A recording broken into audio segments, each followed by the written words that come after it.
maaari mo bang pangunahan ng ating panalangin? In the name of the Father, of the Son, of the Holy Spirit. Amen.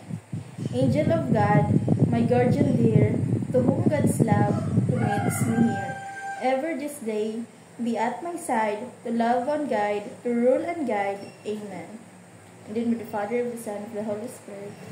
Magandang araw mga bata! Kumusta ang araw ninyo?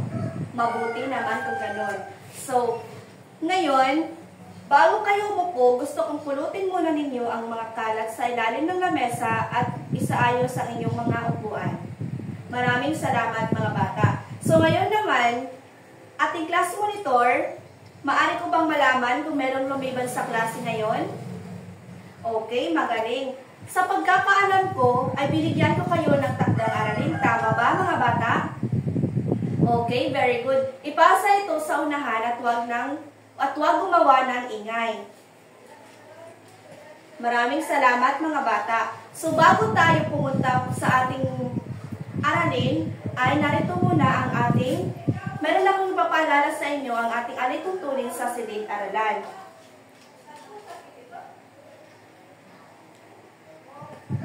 Una, pakibasa mga bata. Okay, very good. Maraming salamat. So una, umupo ng maayos. Huwag maingay. Makinig ng mabuti sa guro. Itaas ang kamay kapag sasagot at igalang ang bawat isa. Naintindihan ba mga bata?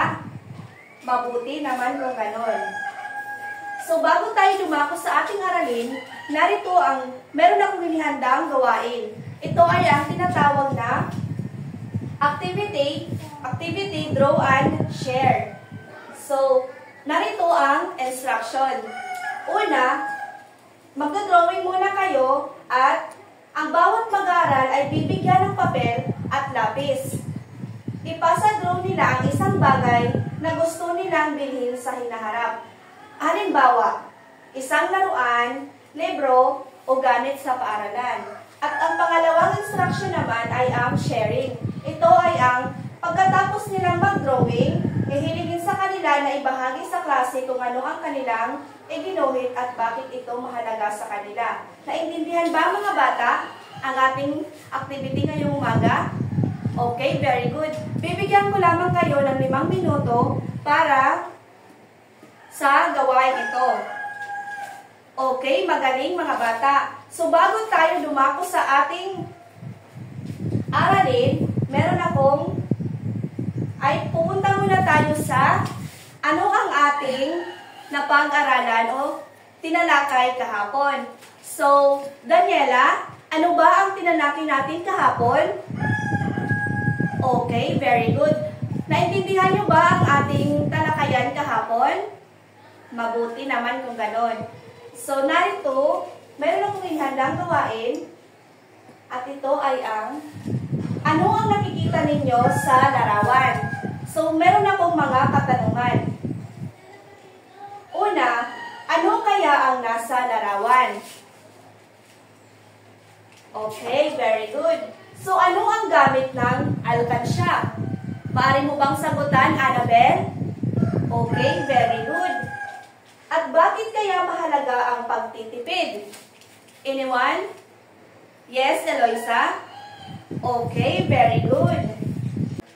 Naintindihan niyo ba mga bata ang ating activity? Okay. So bago tayo dumako sa ating aralin, ngayong araw, ang pag-uusapan natin ay, ang aralin natin ngayong umaga ay tungkol sa pagtitipid at pag-iimpok para makatulong sa kapwa. Pero bago tayo dumako sa ating aralin, nais ko muna ninyong basahin ang ating layunin. Maaari niyo bang basahin, mga bata? Okay, very good. So, ang ating layunin, pagkatapos ng aralin, ang mag-aaral ay inaasahang una, natutukoy ang mga paraan ng pagtitipid. Pangalawa, naiisa-isa ang mga benepisyo ng pag-iimpok. At ang pangatlo naman, naibabahagi ang sariling ideya kung paano makatutulong sa kapwa gamit ang naipon. So bago tayo dumako sa ating aralin, meron akong inihandang kwento sa inyo Handa na ba kayo makinig mga bata? Okay, narito ang kwento.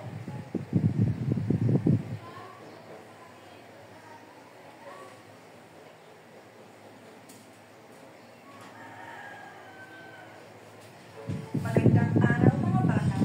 Ngayong araw, ating tutunghayan ang kwentong may aral, ang alkansya ni Boyet. Mahirap lamang ang pamilya ni Boyet. Ang ama nilang si Mang Delphine ay isang magsasaka, subalit walang sariling lupa. Inuupahan lamang nito ang tinatamnan ng palay.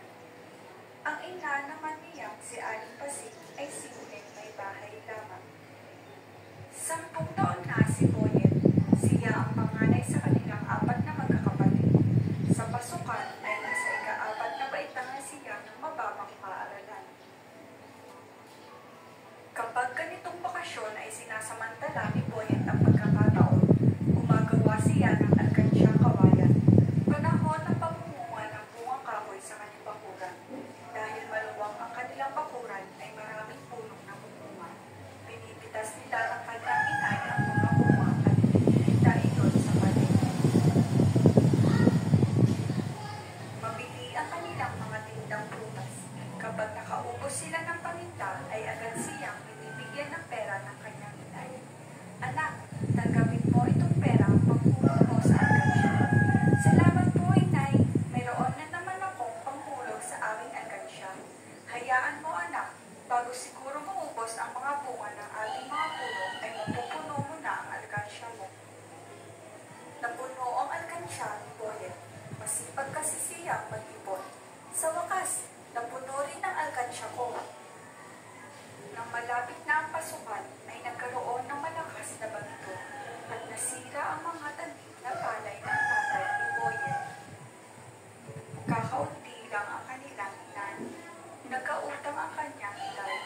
Nag-alala naman ang inay ni Boyet. Malapit na ang pasukan at nawala ang inaasahan nilang pagkagalingan ng pera. Baka hindi ka makapag-aral ngayong taong ito, anak. Nasira ang mga pamilya namin dahil sa bagyo at may utang pa tayo. Makakapag-aral po ako, inay. Puno na po ang alkansya ko. Ito ang gagamitin ko sa aking pag-aaral. Nakapag-aral si Boyet ng pasukang iyon. Salamat at naisipan niyang mag-impok para sa darating na pangangailangan. At doon na nagtatapos ang kwento, ang alkansya ni Boyet. Ang aral ng kwentong ito, matutong mag-impok upang sa oras ng pangangailangan ay may madudukot. Ang mabuting bata ay karangalan ng magulang.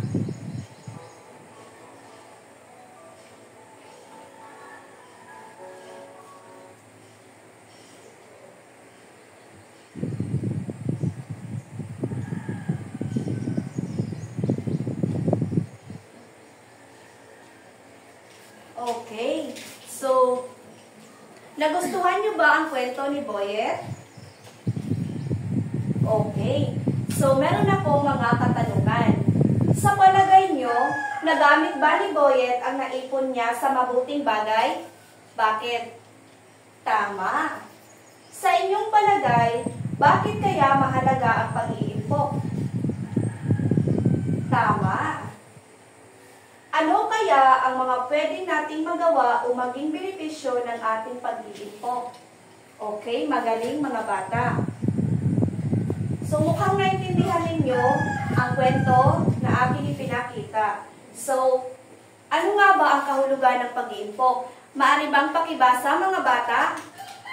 Okay, very good. So, ang pag-iimpok ay pag-iipon, pagtatabi, pagtitipid, pagsisilog, na maaring tumutukoy sa mga bagay katulad ng salapi o ari-arian. So,